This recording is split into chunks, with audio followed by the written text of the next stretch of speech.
এক জেলে সাগরে মাছ ধরার জন্য রওনা দিল। কিছুটা দূর যাওয়ার পরেই আকাশ কালো মেঘে ছেয়ে গেল এবং জোরে বাতাস বইতে শুরু করলো এবং দেখতে দেখতে সাগরে তুফান শুরু হয়ে গেল।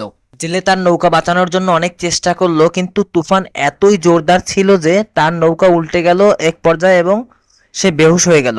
সাগরের ঢেউ তাকে ভাসিয়ে নিয়ে গেল।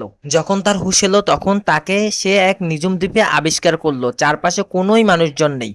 তখন সে আসমানের দিকে তাকিয়ে বলল, হে আল্লাহ, আমায় সাহায্য করো, এই নিঝুম দ্বীপে কাউকে পাঠিয়ে দাও। পরপর এমন দোয়া সে অনেক দিন করলো। সময় চলতে রইলো, কিন্তু কেউ সাহায্যের জন্য আসলো না। এখন সে দোয়া করাও বন্ধ করে দিয়েছে। সে ভাবলো হয়তো সে আর কখনোই বাড়ি ফিরে যেতে পারবে না, তাই সে নিজের জন্য একটা কুঁড়েঘর তৈরি করলো এবং সকল আশা ছেড়ে ওখানেই থাকা শুরু করলো। একদিন সে খাবারের খোঁজে জঙ্গলে গেল এবং এসে দেখলো তার ঘরে কিভাবে যেন আগুন লেগে গেছে, ধোঁয়া যেন আকাশ ছুঁচ্ছে। সে ভরাক্রান্ত মন নিয়ে পাশে বসলো এবং বলল, হে আল্লাহ, আমি তোমার কাছে সাহায্য চাইলাম, তুমি আমাকে সাহায্য করলে না।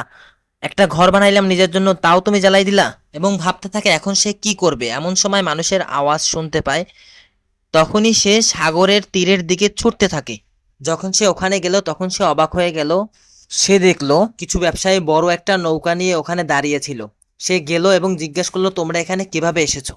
এক ব্যবসায়ী বলল, আমরা সমুদ্র থেকে যাচ্ছিলাম, যখন দ্বীপে আগুনের ধোঁয়া দেখতে পেলাম তখন মনে করলাম কেউ হয়তো আমাদের কাছে সাহায্য চাচ্ছে, তাই আসলাম। তখন জেলে আসমানের দিকে তাকিয়ে মাথা নত করে বলল, হে আল্লাহ, আমাকে মাফ করে দাও, আমি তো তোমাকেই দোষ দিতেছিলাম, কিন্তু তুমি তো আমাকে রক্ষা করার উপায় আগে থেকেই তৈরি করে রেখেছো।